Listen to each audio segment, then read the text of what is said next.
Il faut qu'on parle. Ça fait maintenant plusieurs années que je suis le football et encore aujourd'hui, je vois encore des messages sur Twitter qui remettent en cause les supportrices de foot. C'est un sujet que je voulais aborder depuis longtemps parce qu'en 2020, encore, on remet beaucoup en cause les filles dans le football, c'est-à-dire les supportrices dans le foot. On trouve toujours qu'elles sont pas assez supportrices, qu'elles supportent pas de la bonne manière. Il y a encore beaucoup de commentaires et beaucoup de remarques sexistes sur les réseaux sociaux concernant les supportrices de foot et cette vidéo va être dédiée à cela, à ce sujet, parce que vraiment en 2020, va vraiment falloir passer à autre chose. Pour cette vidéo, je voulais reprendre 3 préjugés que je vois souvent sur les réseaux sociaux concernant les filles qui supportent le football. Alors bien entendu, cette vidéo va être surtout axée sur le foot, mais c'est des commentaires que je vois très souvent dans d'autres sports, dans tous les sports à peu près. Il y a toujours des messages concernant les filles qui regardent le sport en général.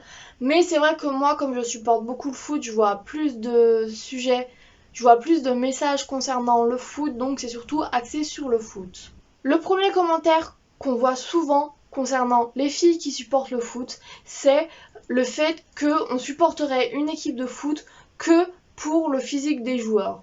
Alors je sais pas pour les autres personnes qui regardent le foot, mais moi personnellement je regarde beaucoup de foot sur mon ordi parce que la télé, on est plusieurs chez moi, la télé elle est pas tout le temps libre, donc je regarde beaucoup le foot sur mon ordinateur. Et même si on est abonné à toutes les chaînes de foot et que je regarde sur mon ordi, la qualité de l'image dépend généralement très souvent de ma connexion. Et comme j'ai pas une très bonne connexion, les joueurs apparaissent très pixelisés. Donc pour le physique, ok, mais il faudra m'expliquer comment on repère le physique des joueurs pendant les matchs de foot, parce que même en ayant une top qualité sur l'image, les angles de vue sont quand même très très loin, vous en conviendrez. Franchement, un match de foot c'est 1h30. Est-ce que j'ai vraiment 1h30 de ma vie à passer juste pour voir 10 minutes de beaux joueurs? Franchement, la réponse, je peux vous le dire tout de suite, c'est non. Si je supporte une équipe de foot, c'est sûrement pas juste pour la beauté des joueurs. Parce que franchement, j'ai autre chose à faire de ma vie que de passer 1h30 à regarder un match de foot juste parce que les joueurs sont beaux. D'autant plus que même si c'était le cas, même si on regardait les matchs de foot juste parce qu'on trouve les joueurs beaux, ça dérange qui personnellement? Franchement, c'est chacun fait comme il veut, chacun regarde les matchs de foot pour les raisons qu'ils veulent. Donc voilà. Et encore une fois, il faudrait qu'on décide pour nous ce qu'on a le droit de faire et ce qu'on n'a pas le droit de faire. Je pense qu'on a le droit de faire ce qu'on veut tout simplement. On a le droit de regarder ce qu'on veut et pour les raisons qu'on veut. Donc voilà pour ce premier commentaire. Le deuxième commentaire que je vois beaucoup et que j'ai encore vu hier, c'est oui, mais vous supportez une équipe de foot à cause d'un garçon qui vous plaît, à cause de votre copain, à cause de votre mari, à cause de tout ce que vous voulez. Celui-là, je le trouve tellement stupide que j'étais obligée d'en parler. Ce commentaire, je le trouve tellement sexiste et absurde tout simplement. Si pour faire quelque chose dans ma vie je devais attendre un garçon, j'aurais vraiment rien fait de ma vie. C'est-à-dire que je serais allongée dans mon lit en train de pleurer et attendre qu'un garçon vienne me délivrer comme dans les contes de fées. Et c'est pas le cas, j'ai fait plein de choses dans ma vie, j'ai fait plein de choses toute seule sans l'aval d'un garçon. Et franchement, ça va, hein, je le vis très bien, franchement, je le vis très très bien. Le foot, c'est pareil, c'est quelque chose qui est venu naturellement. Je suis tombée sur un match et je suis tombée amoureuse du sport et j'ai continué à en regarder de plus en plus jusqu'à en arriver là où je suis aujourd'hui. J'ai besoin de personne pour m'inciter à regarder le foot et encore moins pour supporter l'équipe que je supporte maintenant. Et même, je trouve ça plutôt bien si une fille s'intéresse à un sport pour son copain. C'est bien, je trouve que dans un couple, dans une relation, s'intéresser aux passions de l'autre, c'est quelque chose de génial. Et si cela lui a permis de tomber amoureuse d'une équipe de foot, pourquoi pas? C'est ok aussi. Je ne vois pas pourquoi le fait d'avoir commencé à regarder le foot avec son copain, pour lui plaire, ça serait quelque chose de forcément négatif. Tu peux commencer à regarder le foot pour plein de raisons différentes et celle-là, je vois pas pourquoi elle serait forcément moins valide qu'une autre. Et puis, on associe ça au fait que la fille serait forcément moins experte que le garçon si elle commence à regarder le foot pour son copain. Mais en soi, le football, moi quand j'ai commencé, j'arrivais pas à l'analyser. Je comprenais à peine les techniques de jeu et c'est quelque chose qu'on apprend au fur et à mesure en écoutant des analyses, en regardant de plus en plus de matchs.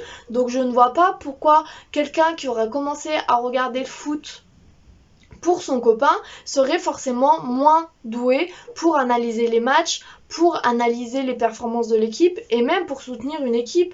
Je veux dire, moi quand j'ai commencé à supporter Tottenham, je n'étais pas forcément la plus fervente des supportrices. Puisque je ne les connaissais pas, j'ai dû apprendre à regarder les matchs, j'ai dû apprendre à analyser l'équipe, j'ai dû apprendre à reconnaître comment l'équipe marchait. Le foot, c'est un processus d'apprentissage, je pense. On doit se familiariser avec une équipe, apprendre les spécificités de chaque équipe, de chaque joueur. Donc voilà, c'est quelque chose qui se fait petit à petit. Il y a personne qui un jour s'est levé, s'est dit, je vais mettre un match de foot à la télé et je vais tout comprendre tout de suite. C'est quelque chose qui s'apprend, et si l'apprentissage commence parce que on a décidé de regarder avec son copain, avec son mari, avec sa petite copine, avec tous les moyens sont bons. Donc ce commentaire, je le trouve ultra sexiste parce que sous prétexte qu'une fille regarde avec son petit ami ou a commencé à regarder avec son petit ami, ça voudrait dire qu'elle ne sait pas supporter ou analyser une équipe. Mais c'est pas du tout le cas, on peut très bien avoir commencé à regarder le foot avec son copain et finalement être plus supportrice que lui à la fin. Donc voilà pour ce commentaire. Quelque chose qu'on voit aussi souvent, c'est que dès qu'on dit qu'on aime le foot, on nous demande de prouver qu'on aime le foot et qu'on suit le foot. Les garçons, on leur demande pas ça, on leur demande pas de citer tous les joueurs de l'équipe qu'ils supportent, on leur demande pas de citer tous les vainqueurs de la Ligue des Champions, et je ne vois pas en quoi ça prouve que j'aime le foot et que je suis le foot. Oui, je ne connais pas tous les vainqueurs de la Ligue des Champions depuis la création de la compétition. Oui, je ne connais pas tous les joueurs du monde, mais en soi, je ne vois pas en quoi ça prouverait que je connais mieux le foot que quelqu'un d'autre. Donc voilà, j'ai fait le tour de 3 grands commentaires que je retrouve souvent sur les réseaux sociaux. Oui, cette vidéo, c'est pas une vidéo habituelle, c'est une vidéo où j'ai donné mon avis sur quelque chose, mais en tant que fille dans le foot, c'est des commentaires qu'on voit souvent. Et le fait de voir de tels commentaires sexistes sous le post de certaines journalistes sportifs, je trouve ça fou en 2020 qu'on en soit encore là. Je veux dire, je fais de mal à personne en regardant le foot. Je fais de mal à personne en essayant d'analyser les matchs de foot. Si ça vous plaît pas, je vous force pas à lire ou à regarder ce que je fais. C'est pas la peine de me dire que ma place c'est pas ici. Je pense que il y a de la place pour tout le monde. Je dérange personne en essayant de faire ce qui me passionne. Donc voilà, c'est pour ça que je voulais faire cette vidéo. Et je voulais essayer de montrer un peu ce que cela peut être d'être une fille dans le monde du football. Donc voilà, j'espère que cette vidéo un peu spéciale vous aura plu.